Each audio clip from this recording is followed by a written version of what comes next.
Get your arts into gear, mate, for another week. Here we are here for another week. Good morning, Glenn Smith. Good morning, yeah. What did you get up to on the weekend? Anything? Nothing. Nothing. Mate. It's like the best kind of weekend. I was just like, so good. What did you get up to, Glenn Smith? I was down helping the Boona Arts Festival collect all the artwork. How constructive of you. Very, very, very. It's amazing artwork. Opens on the weekend, actually, this weekend. Okay. So good day. Go down to Boona and check out the art show. All right, cool. Really but good. we do have a guest patiently waiting.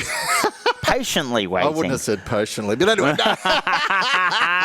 We're getting the look. No. Hello, boom. Cate Carter. How are you? Hi, Brett. Hi, Glenn. How are you? Wonderful. Good. Actually, we've actually Good. got someone on today who's not about visual art. Nice change.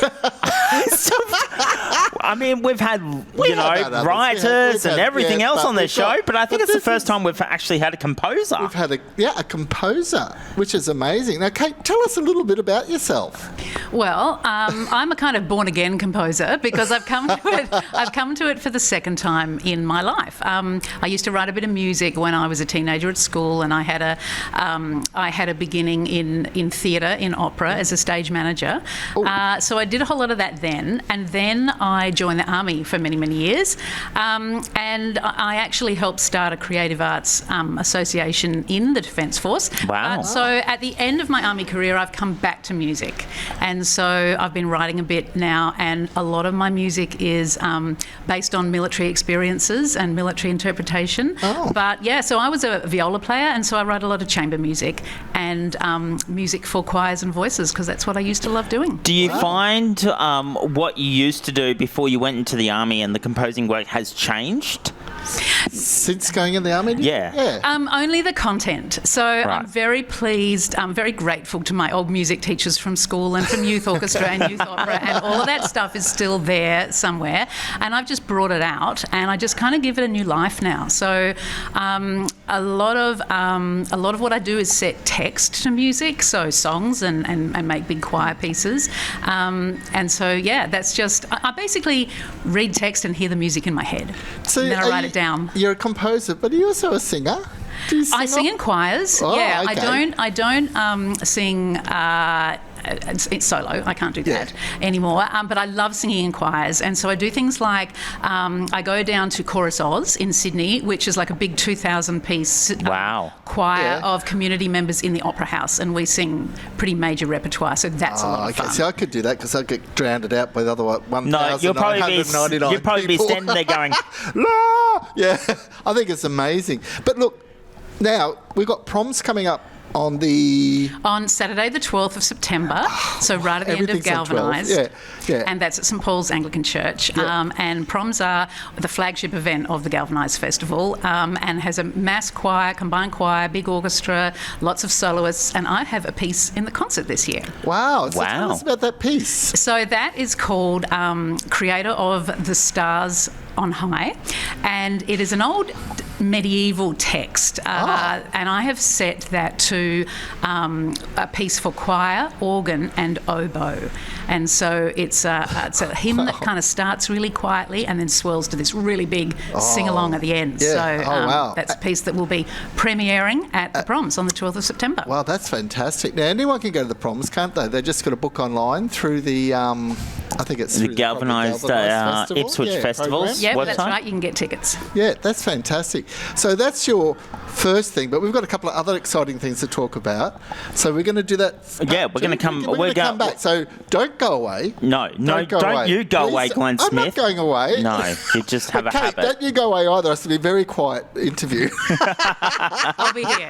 Excellent, because we're going to talk about a big project you've got working on, hey? Yeah, so last year... Okay, all right. No, we don't want to divulge too much. Let's go back for part two. It's this. Okay, let's do it. It's chaotic, my lord.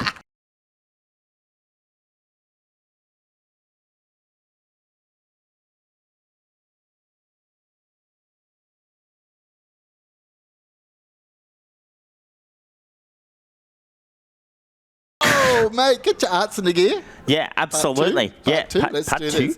We've still got Cate here with us, who's a composer, she has admitted to singing opera, but, you know. But also, Kate, you've had some pretty major events happen with your composing, so tell me about them.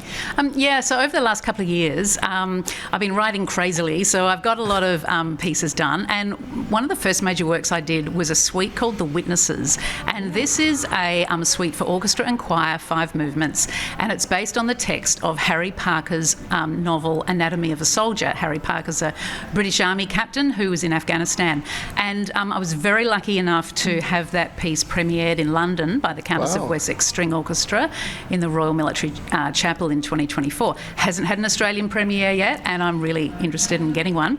The thing about that piece is it has one of the songs in it. It is written. I've had it translated to Pashto, the Afghan language. Oh, so okay. If we have this is really too cultural for me. This is amazing. Yeah, get away. Yeah. So it's all these different languages, music, language, that kind of thing, instrumental, choral, organ.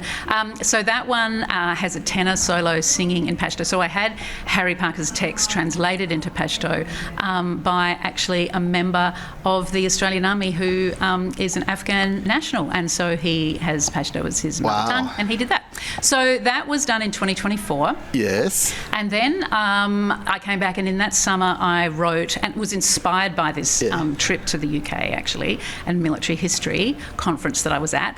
I wrote a whole song cycle of war poetry. So I got 11 poems from the Boer War to now, so spans 100 years of military history. And these poems are written by combatants. So they're not civilian poets, they're people who actually fought in all those wars.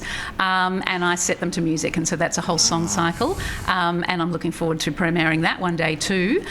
So that is, and they're all broken up. You can have individual songs. Yeah. You can do them for your own commemoration. So, you know, if you want to have a song that's related to a particular war, you can take one out of the song cycle. Do you think it's important as a composer? Do you need text to put music to, or would you rather write music for people to put text to? How does that work? Well, I haven't written music for people to put text to. That would be interesting. But what I do, text kind of inspires me. So what I do is I read it and I hear the music in my head.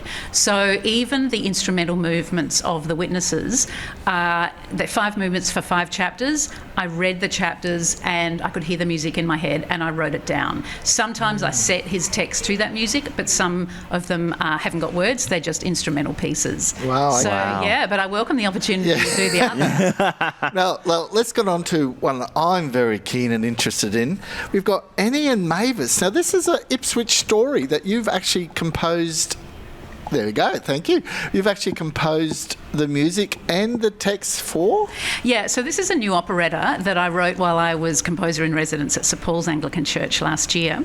And it is the story of the 2 Ipswich missionary martyr girls. So Annie Gordon, who taught Sunday school at St Paul's at the end of the 19th century, and Mavis Parkinson, who taught Sunday school at St Paul's in the 1940s, both of them went on missionary expeditions, Annie to China and Mavis to Papua New Guinea. Basically their story is kind of their parallel story is what I've written this operetta about. It's written for children's orchestra and choir because it really is the children of the Sunday school telling their story. And, you know, these girls worked 50 years apart, but when I looked in the archives, so the text is all their own words from their letters home and from their diaries and also from newspaper articles at the time. So I've researched Ipswich history and got all the text out. Now, this was originally just going to be an instrumental piece, but once I read all the texts and the words in their own voices, I went, this has got to be an operetta. So I've written this, it's for the 2 soloists, and then the choir kind of acts as the narrator telling the story, and then there's orchestral pieces in between. So hang on, what triggered this as an idea?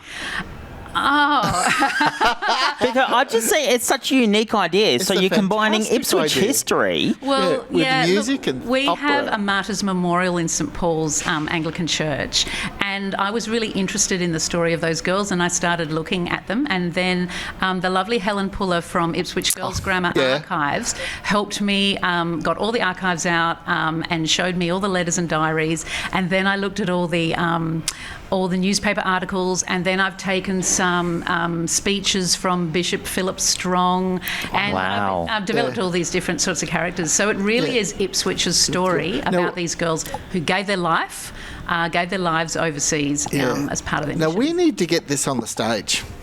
Yeah. We really do. Yes, we do. We really need to get it on stage. So, and I really would like to present it as part of Galvanise Festival too, because it's Ipswich heritage. Yeah, well, but it tells the story of women who have a go, who roll their sleeves up, go overseas.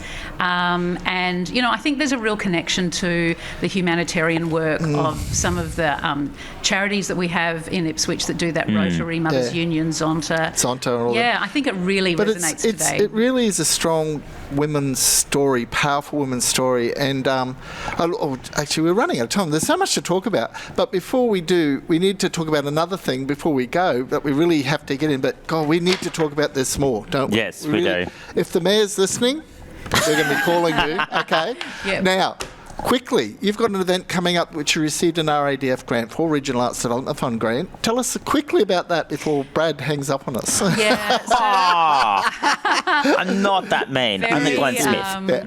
Thanks, Glenn. Very grateful to receive that grant to help me to go and present at a conference in December. Now, what this conference is it's the Australian Music and Psychology Society Conference, and I'm going to be doing a presentation called War is Not Always Adagio, Other Musical Representations of Military Experience. So I'm going to be presenting some of my music and talking about how I kind of don't just put war in my music, but put other bits of military experience like boredom, humour, bureaucracy, coded communications, weapon systems, that kind of thing. So, very grateful. It's so crazy. I feel quite unintelligent today. Just today, Glenn. Good. Just putting it out there.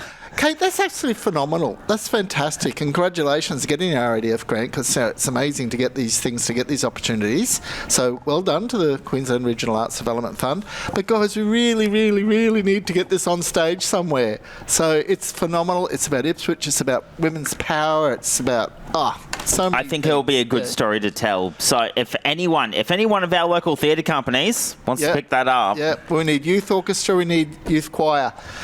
And, and I'm going to audition for the male singer. No, maybe not. You can play the bishop, Glenn. I can play the bishop, No, don't encourage him, please.